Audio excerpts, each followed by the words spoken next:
Nagsimula ang pelikula sa pagpapakita kay Eric, siya ay 19 na taong gulang na bilanggo na inilipat mula sa isang juvenile detention center patungo sa isang high-security adult prison dahil sa kanyang patuloy na mga isyu sa pag-uugali. Sa kabila ng mga regulasyong nagsasaad na dapat siya ay manatili sa juvenile detention hanggang sa edad na 21, ngunit ang kanyang patuloy na mga problema ay humantong sa paglipat na ito. Pagdating sa kulungan ng nasa hustong gulang, masusing sinuri ng mga gwardya si Eric, pinahuhubad siya at binibigyan siya ng mga bagong damit. Pagkatapos ay dinala siya ng mga gwardya sa isang serye ng mga pintong gawa sa bakal hanggang sa marating niya ang nakatalagang sel na may label na 111. Maliit ang sel na ito, na humigit kumulang 3 by 1 meters, at naglalaman ng kaunting kagamitan, katulad ng kama, mesa, at banyo. Nang maisara ng gwardya ang pinto, naiwan si Eric na mag-isa upang pagmasdan ang kanyang sitwasyon sa katahimikan. Pagkatapos nito, binubuksan niya ang kanyang mga gamit at matalinong binago ang isang lumang toothbrush na naglalagay ng razor blade sa dulo upang lumikha ng pansamantalang sandata. Pinapalitan din niya ang kabilang dulo ng toothbrush para maging isang screwdriver sa pamamagitan ng pag-init nito gamit ang neon light fixture. Sa kanyang sandata na nakatago sa loob ng neon light cover, pinapalipid ni Eric ang oras sa pamamagitan ng pagmamasid sa mga aktibidad ng mga opisyal ng bilangguan sa labas ng kanyang bintana, lalo na ang pagpuna sa kanilang pagpapalitan ng mga bagay. Pagkatapos ay nagsasagawa siya ng mga pisikal na ehersisyo sa loob ng kanyang selda dahil kaunti lang ang nasa isip niya. Sa oras ng tanghalian, sinubukan ni Eric na humiram ng lighter sa kanyang kapwa preso na si James ngunit tumanggi siya. Nang maglaon, habang naghihintay sa pila para sa pagkain, nadismaya si Eric sa liit ng pagkain na ibinigay sa kanya at itinoon ang kanyang galit sa chef na si Yago, na isa ring preso. Ito ay humantong sa isang pagtatalo, at isang gwardya ang kaagad na nag-escort kay Eric pabalik sa kanyang selda dahil sa kanyang ginawang gulo. Pagkatapos niyang kumain at magpalipid ng oras sa bakuran ng bilangguan, nilapitan si Yago ng ilang preso na palihim na nagbibigay sa kanya ng lighter. Samantala, napansin ni Yago si Eric na pinagmamasdan siya mula sa malayo. Kasabay nito, si Eric ay nakatanggap ng pagbisita mula sa kanyang biolohikal na ama, si Neville, na isa ring preso na nagsisilbi ng habang buhay na sentensya sa parehong bilangguan. Sa sandaling iyon ay napansin ni Neville ang pagtingin ni Eric kay Yago at pinayuhan siyang direktang tugunan ang issue na tinitiyak kay Eric na hindi mahalaga si Yago. Iminumungkahi niya na sumama si Eric sa iba pang mga bilanggo sa mga pisikal na aktibidad sa field sa halip. Kasunod ng payo ng kanyang ama, nagsimulang tumakbo si Eric sa paligid ng field habang si Neville ay bumalik sa kanyang selda, na inaalala ang isang guhit na ginawa ni Eric noong kanyang pagkabata. Sa kabila ng pagkawala ng kanyang pamilya, nakita ni Neville ang kabalintunaan sa muling pagsasama sa kanyang anak bilang mga kapwa bilanggo sa bilangguan. Sa nakatakdang oras ng pagtulog at sa kasunod na libreng panahon, pumasok si James sa kwarto ni Eric para tuparin ang nauna niyang pangako na magpapahiram sa kanya ng lighter. Gayunpaman, sa isang biglaang pangyayari, sinaktan ni Eric si James nang hindi sinasadya, na naging sanhi ng pagtama nito sa sulok ng pader at nawalan ng malay, na nagresulta sa pagdurugo ng kanyang ulo. Puno ng gulat, napansin ni Eric ang lighter sa kamay ni James, napagtanto ang inosenteng intensyon ni James. Pagkatapos nito, isinugod ni Eric si James sa pasukan at apurahang humingi ng tulong upang maihatid siya sa klinik para sa agarang medikal na atensyon. Ipinaliwanag niya na ang kanyang mga aksyon ay hindi sinasadya ngunit sa halip ay isang kilos lamang sa pagtatanggol sa kanyang sarili. Gayunpaman, sa pagdating ng head guard na si Haynes, kasama ang iba pang mga gwardya at staff, si Eric ay tumakas pabalik sa kanyang silid at gumamit siya ng baby oil para maging madulas ang kanyang katawan. Sinusubukan niyang iwasang mahuli habang gumagawa ng pansamantalang sandata gamit ang sirang binti ng mesa. Matapos huminahon ng sitwasyon ay napigilan ng mga gwardya si Eric, at dinala siya sa isang silid kung saan ang isang voluntaryo na nagngangalang Oliver ay nagsasagawa ng isang psychological therapy session kasama ang ilang mga bilanggo. Sa kabila ng mga pagtatangka na pakalmayin siya, patuloy na lumalaban si Eric, kinagat pa niya ang itlog ng isa sa mga gwardya. Nagbabanta siya ng karagdagang paghihiganti kung susubukan ni Haynes na saktan siya. Matapos bumalik ang mga bilanggo sa kanilang mga selda, inutusan ni Haynes si Oliver na umalis sa silid. Gayunpaman, si Oliver, nabatid ang mga posibleng kahihinatnan na maaaring kakaharapin ni Eric mula sa mga gwardya kung iiwan niya itong mag-isa, kaya nagpupumilit siyang manatili. Gamit ang kanyang husay bilang isang psychologist, unti-unting hinikayat ni Oliver si Eric na bumitaw. Si Eric ay dinala pabalik sa kanyang selda kung saan nagsimula siyang tumawa ng mag-isa. Pagkatapos ng insidente, sina Haynes, Oliver, at iba pang gwardya ay nagsagawa ng pagpupulong kasama ang warden na si Christine. Di nagtagal, tinawag nila si Eric at inalok nila ito na lumahok sa sesyon ng therapy kasama si Oliver. Sa pagkakataong ito ay pinahintulutan si Eric na bumalik sa dati niyang selda, gayunpaman, isang mahigpit na babala ang inilabas. Anumang karagdagang maling pag-uugali ay magreresulta sa paglipat ni Eric sa solitary confinement na malayo sa ibang mga bilanggo. Bilang tugon, nangatuwiran si Eric na ang matagumpay na rehabilitasyon sa pamamagitan ng therapy ay maaaring potensyal na mabawasan ang bilang ng krimen na humahantong sa mas kaunting mga pag-aresto at mas kaunting trabaho para sa mga legal na propesyonal. Gayunpaman, ang patuloy na paghihimagsik ni Eric ay humantong sa kanyang pansamantalang paglipat sa isang espesyal na selda kung saan siya ay sasailalim sa karagdagang psikolohikal na interbensyon kay Oliver. Kinabukasan, si Neville ay lihim na nilapitan ni Daniel, isang kilalang preso na kilala na nakikipagtulungan sa head guard. Pagkatapos ay inutusan ni Daniel si Neville na bisitahin ang kanyang anak sa isang espesyal na selda, at iparating sa kanya ang isang malinaw na mensahe na ang kapaligiran ng bilangguan ay hindi kaaya-aya sa pag-uugali ni Eric.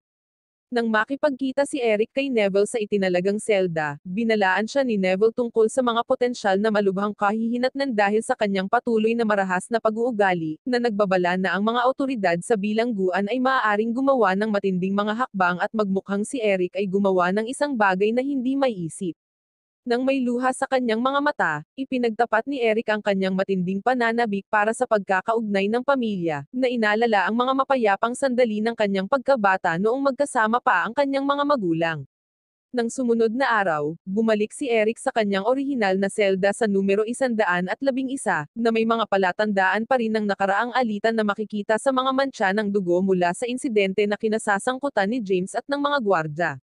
Maya-maya, palihim na pumasok si Eric sa selda ni Iago, kumuha ng 2 lighter. Ang isa ay ibinigay niya kay James sa pagtatangkang mabawasan ang kanyang pagkakasala. Habang nililinis ni Eric ang selda, si Iago ay mukhang nabalisa sa nangyaring kaguluhan, ngunit isang ngiti lamang ang itinugon ni Eric.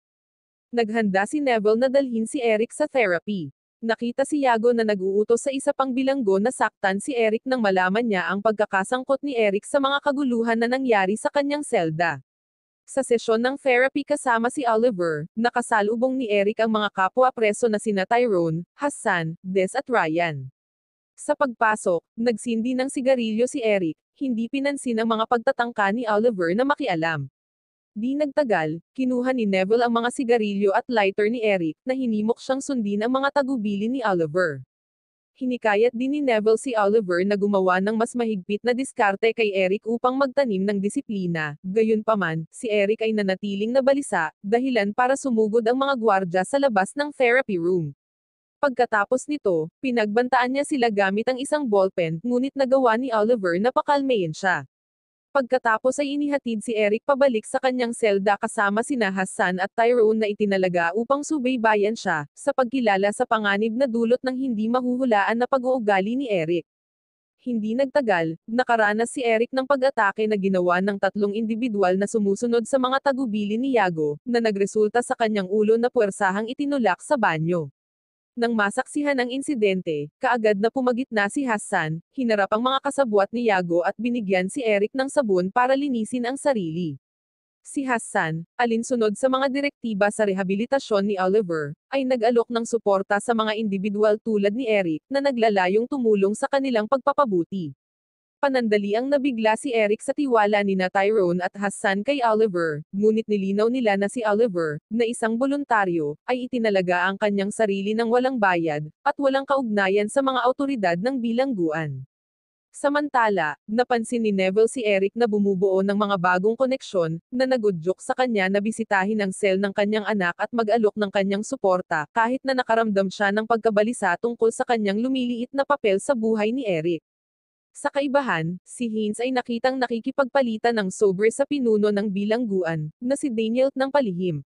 Kinabukasan, bumalik si Eric sa therapy session ni Oliver kung saan binanggit ni Ryan ang insidente noong nakaraang araw na kinasasangkutan ng alitan ni Eric sa isang gwardya at kasunod na pag-alis sa sesyon.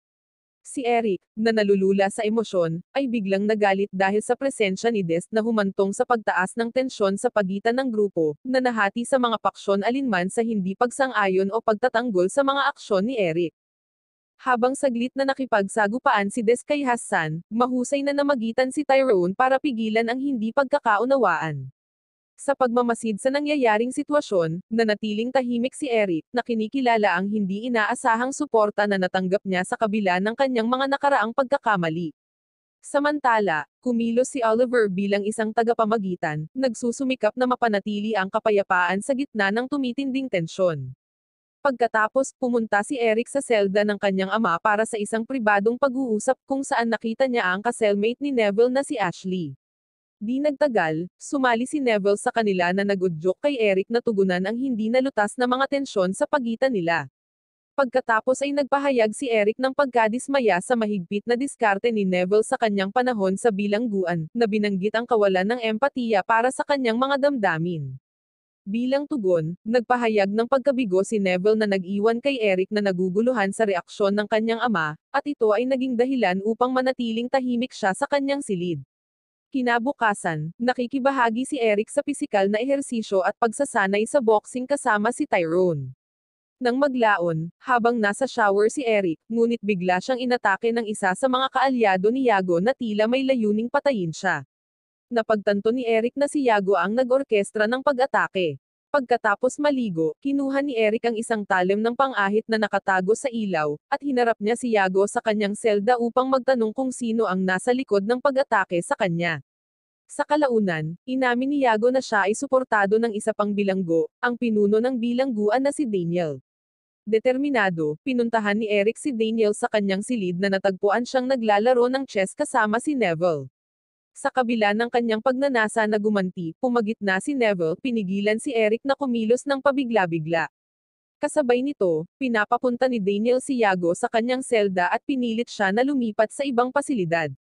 Ginawa iyon ni Daniel dahil sa pagsira ni Yago sa reputasyon ni Daniel sa pamamagitan ng pag-o-orchestra ng mga pag-atake kay Eric, na anak ni Neville, isang malapit na kaibigan ni Daniel.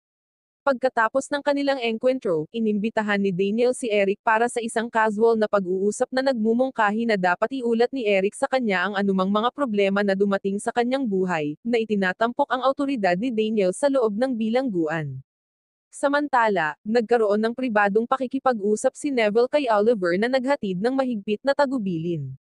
Nagpahayag si Neville ng matinding pagnanais para sa positibong pagbabago ni Eric, ngunit nagpakita ito ng kaunting interes sa pag-unawa sa mga ugat ng hindi inaasahang pag-uugali ng kanyang anak.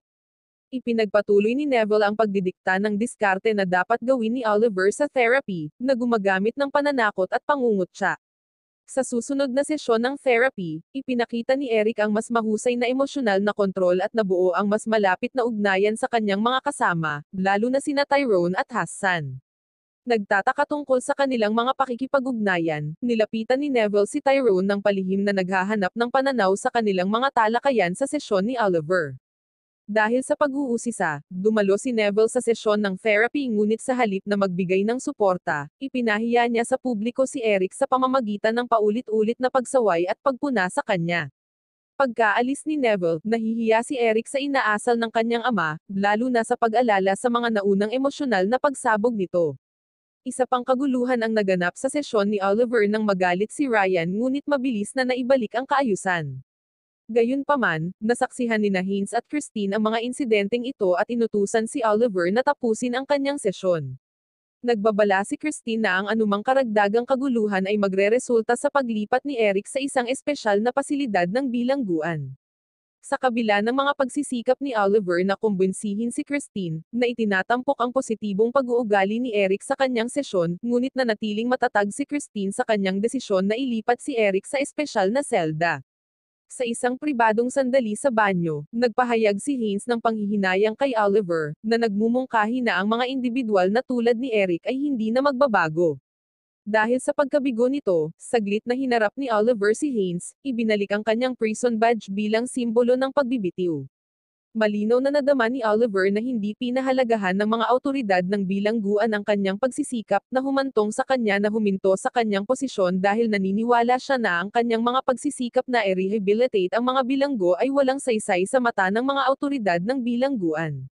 Sa oras ng tanghalian, si Eric ay napuno ng emosyon at hinarap ang kanyang ama dahil sa hindi makatarungang pakikialam sa sesyon. Pakiramdam niya ay suportado siya ng kanyang mga kaklase hanggang sa biglang pumasok si Neville at pinagalitan siya, pinapahiya siya sa harap ng mga tao. Ang kanilang hindi pagkakasundo ay naging pisikal sa silid ni Eric, ngunit pinili ni Neville na huwag lumaban, na kinikilala ang kanyang sariling kasalanan. Sa kabila ng pagtatangka ni Eric na sundan si Neville sa itaas, hinarang siya ni Daniel, pinayuhan siyang kontrolin ang kanyang emosyon at iwasan ang karagdagang gulo. Nang maglaon, inilipat sina Neville at Eric sa isang espesyal na selda dahil sa kanilang pag-aaway. Nag-aalala si Neville na baka mailagay nito sa panganib si Eric mula sa mga gwardya o mula sa mga tauhan ni Daniel na maaaring itago bilang isang aksidente. Si Neville, desperado na matiyak ang kaligtasan ni Eric, ay hinikayat ang isang night shift guard na i-unlock ang kanilang cell door gamit ang puwersa kung kinakailangan. Balak niyang harapin si Daniel at makiusap para sa kaligtasan ni Eric, alam niya ang impluwensya ni Daniel kay Haynes na ang head guard. Gayunpaman, hindi nagtagal ay natuklasan ni Neville na si Daniel ay may kutsilyo at nagplanong gumanti kay Eric sa pamamagitan ng pananakit kay Neville mismo. Kasabay nito, si Eric ay hindi inaasahang inatake ng dalawang gwardya, na tinitiis ang matinding pagpapahirap dahil sa kanyang nakaraang nakakagambalang pag-uugali. Nakatali ang mga kamay, hindi maipagtanggol ni Eric ang sarili, at palihim na isinagawa ang insidente, na nakapatay ang mga CCTV camera at ilaw ng cell. Si Eric ay isinailalim sa isang kunwahang pagbitay na naglalayong magmungkahi na siya ay nakagawa ng isang matinding pagkakasala. Nawala ng malay, ang sitwasyon ni Eric ay lumitaw na mahirap hanggang sa namagitan si Neville, lumaban sa mga gwardya at pinilit si Haynes na palayain si Eric o harapin ang mga kahihinatnen. Kasunod ng interbensyon ni Neville na nagresulta sa pagkamatay ni Daniel at pagligtas sa kanyang anak sa kamatayan, si Neville ay nakatakdang ilipat patungo sa ibang bilangguan. Bago umalis, nagkaroon ng huling pagkikita si Eric sa kanyang ama. Sa isang nakakaantig na sandali, tinawag ni Eric si Neville bilang ama sa unang pagkakataon, at ipinahayag din ni Neville na ito na ang pinakamasaya niyang araw dahil nagkakasundo na silang dalawa. Wow naman! Doon nagtatapos ang pelikula mga idolo, salamat sa inyong panonood.